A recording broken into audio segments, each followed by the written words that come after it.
Ito po ang iyong matutunghayan ngayon sa aking video, Chicken Alfredo Pasta. Ito po ay sauté. Ito naman po ay sinote siya na nilagay sa oven. Binigyan ko po kayo ng idea na pwedeng i-serve ito ng nakabake at pwede naman itong sauté. Huwag niyo pong kalimutang mag-subscribe, mag-like at pag-share po ang aking video. Magluto na po tayo. Ilaga po natin ang ating pasta. Ang gagamitin nating pasta sa ating chicken alfredo sauce ay pini pasta. Pwede po yung fettuccine or yung mga macaroni na malalaki. Lalaga na po natin ang ating pasta.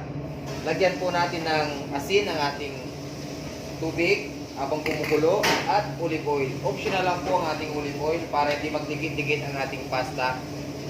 Kumukulo na ang ating tubig. Tsaka natin ilalagay ang ating pasta. Kailangan bago natin ihulog yung ating pasta, yung kumukulo na po ang ating tubig para po hindi po malamog ang ating pasta. Pagkakulo po ng tubig, saka tayo mag-i-start ng countdown. 8 to 10 minutes po ang ating pasta. Siya hanguin. Habang nagpapakulo tayo ng pasta, ay i-grill po natin ang ating chicken breast na ilalagay sa ating pasta. Ito po yung ating sangkap sa pag-grill ng chicken breast.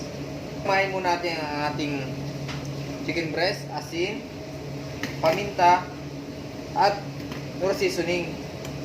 Tsaka natin to lamasin. Lamasin natin ang ating chicken breast.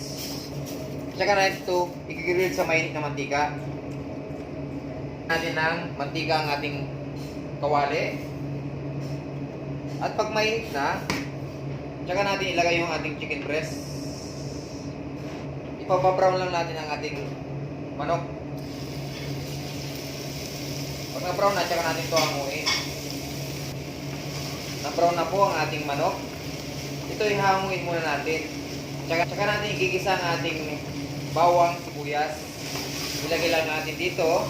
At yung pinagisa, lutuan po natin ng manok, doon natin siya igigisa.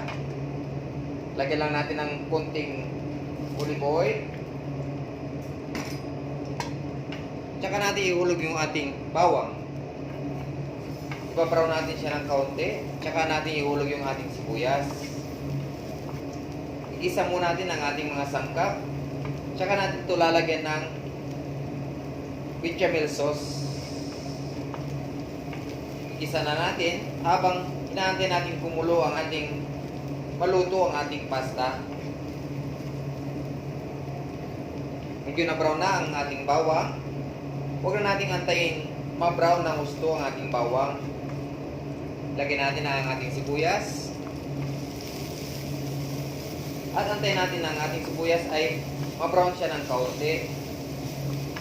Medyo brown na po ang ating sibuyas. Ilagay natin yung kalahating cubes. Durugin natin.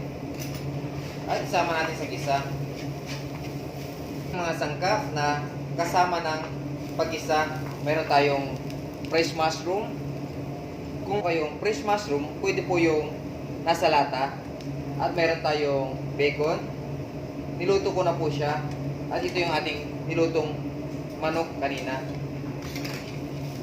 Pag nagisa na po, sama-sama na po ang ating mga sangkap dito. Tsaka natin bechamel sauce. Ihulog na natin ang ating mushroom. Ating manok. Ating mushroom, tsaka yung manok. Tsaka natin itatabi. Ating ilagay din ang ating bacon. Ang gagawin po natin, dito yung ating pasta, yung pini pasta po ay pwede natin i-bake. Magsasample po ako ng chicken alfredo pasta. Pinagsama-samang mushroom, manok at bacon. Itabi muna natin ito, tsaka natin bechamel sauce. Natin ang ating pasta. kung luto na. Kukuha po tayo ng isa. Tsaka natin to babanlawan. Pagkabanlaw at kakagatin natin, titesting natin kung ito'y al dente. Dente, kung mayroong nakakagat tayong puti sa gitna, yung katulad ng ganito, yung may puti-puti, ibig sabihin, pwede na po ang ating pasta. Hanguin na natin ating pasta para ma-cool down, para hindi siya magtikit-tikit. I-drain muna natin siya ng maayos at hayaan muna natin siyang matiktik. Tsaka natin to lalagyan ng olive oil. Natiktik na ang ating pasta, lagyan natin ng olive oil sa paggawa ng bechamel sauce, butter, harina, tsaka kalahating chicken cubes at gatas. Una natin ihulog ang ating butter.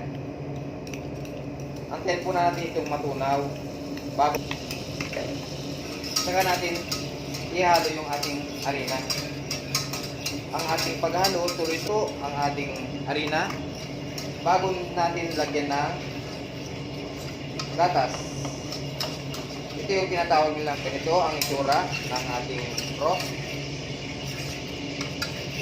Saka natin ito lalagyan ng gatas. Patak-patakan natin. At saka natin haluin. Saka harina, nag-mix na. Natin uli bulugan ng tas. Marami pong antayin lang natin na matunaw yung ating tinulog na gatas. At saka ihulog yung ating cubes. Lagyan ng tubig para makuha natin yung labnaw. Kung sakaling ito'y lumapot, hintuan na paghalo dahil magkakatutong po yun sa ilalim ng ating kasirola. Okay na, hanguin na natin. Ganito po ang itsura ng ating bechamel sauce na ginawa. At ito na yung ating ginisa. Gagawin natin, lalagyan natin ng bechamel sauce ang ating kawali bago natin ilagay yung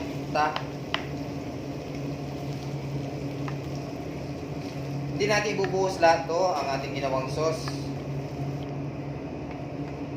Antayin natin na kumulo siya sa kawali kasama yung ating mga sangkap. Pagkakulo, tsaka natin ilalagay yung ating pasta. Ilagay na po natin yung ating pasta sa ibabaw. Ito na po ang itsura ng ating chicken alfredo sauce. Magkakasama na lahat ng sangkap sa isang kawali. Tsaka natin ito ilalagay sa plato. Bagya, ang ating mga sangkap na ginawa ay para sa 250 grams. Yung sauce po ay para sa 500 grams na pasta. Ipi-plating na po natin. Ito po yung dalawang ay paglalagyan natin ng sample na ibibake natin siya. At ito naman yung flat ay i-serve natin na hindi siya nakabake. Lalagyan natin ng sa gitna.